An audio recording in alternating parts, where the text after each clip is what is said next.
Hi friends, it's Bethany. Welcome back to my channel.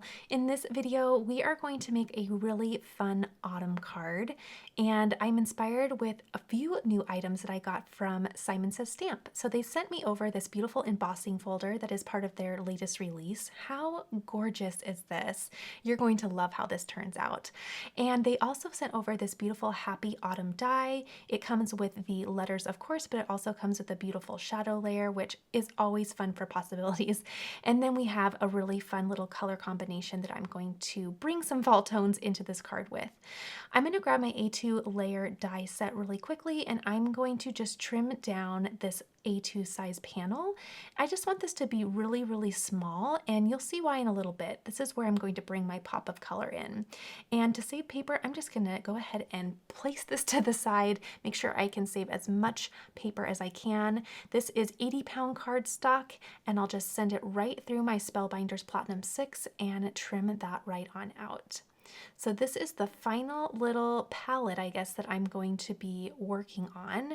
Tiny, tiny little piece, but I really have a fun idea and I think you're going to enjoy it. So I'm going to trim down some pieces of paper. Actually, the first three that you see are from my scrap bin. So make sure you shop your scraps because you'll probably have the exact sizes that you need here.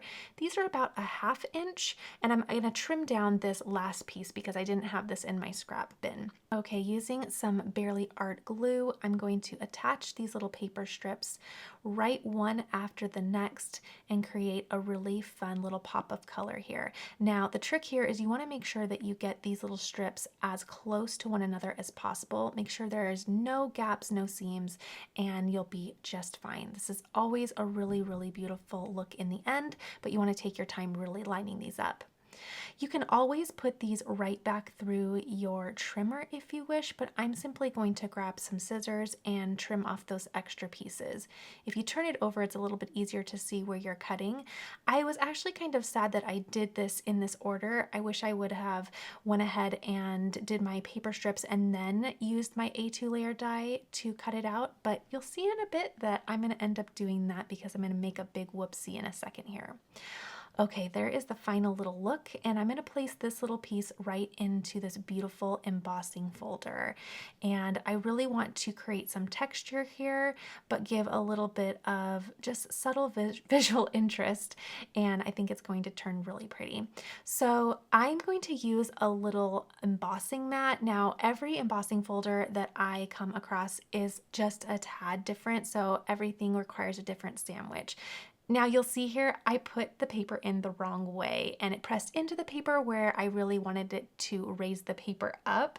So I debossed instead of embossed, which is just fine, but I really wanted to have a different look. So here I am actually doing the order that I wanted to do in the first place, doing the paper strips, then trimming it out with that A2 die.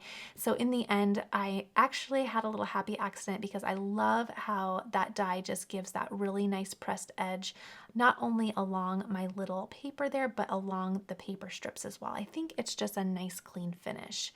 So now I'm going to double check and triple check that I have my paper in the correct direction, and I'm going to send that right back through my Platinum 6, and voila, much better.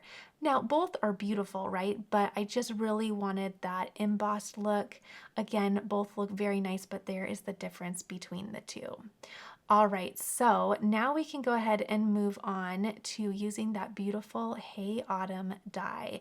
It's so gorgeous. I can't wait for you to see it. First, we're going to grab some foam tape. I'm going to just bump this up on my card. We're going to do a card base really quickly with a 110-pound piece of cardstock. This is 11 by 4 1/4, and I'm going to place my score mark right at 5.5. Then I can just use the little bone folder included with my scoreboard just to press down that nice edge, and we'll be ready to build this up. All right, I'm going to use my magnets just to make sure that it's nice and secure. That way nothing moves while I try to place this little panel right to the center of my card base. And it's so fun. It's so little. I like the little visual interest. Plus that little embossed look just brings a really fun texture as well. Okay, I'm going to bring in my little mini die cut machine because I'm going to do quite a few little cuts here with this Hey Autumn wafer die. And I'm going to send this through on 130-pound cardstock. I also sent it through an additional time on some gold glitter cardstock because I'm going to just have a really pretty shine here. And I'm going to be sure to link all of the things that I'm using down in the description box below. So be sure to check that out if you need to see all of the little pieces and parts that brought this card together. All right, so instead of stacking these perfectly one on top of the next, I am going to do a little offset and just shift it to the right a little bit. I'm so used to stacking it perfectly one on top of the next, so this is a little bit tricky for me, but I end up doing it and I really like how it turns out in the end. So you just kind of off center it a little bit and it adds a really fun little look. So now what I need to do is just kind of place this on my card. I want to follow the lines of those paper strips. I think it's super, super pretty. I'll add some glue right to the back. And then most of this little Happy Autumn die set is connected, but we have a few pieces that we're going to have to add independently. So when I get to that little P between the P and the Y up there, I don't have much room because of the little offset look that I did, but it does end up nudging in there really nicely and looking really good. So not a perfect fit, but it looks really good when done. And then of course I'm going to add my remaining letters, and I have to tell you, I really think that that little peak of white, it really just adds a really nice dimensional look to the card, and I think it makes the little sentiment just stand out just a bit more. As a final little touch, I'm going to grab these little gold discs. I really love the warm, shiny tone of the gold disc. I think it's super pretty.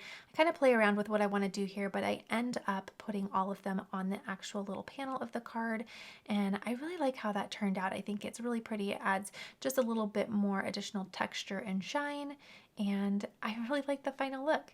So if you enjoyed this, please be sure to give this a thumbs up. I hope this inspired you. Check out the source list below this video to take a closer look at any of the supplies, and I can't wait to continue crafting with you in the next video. See you soon.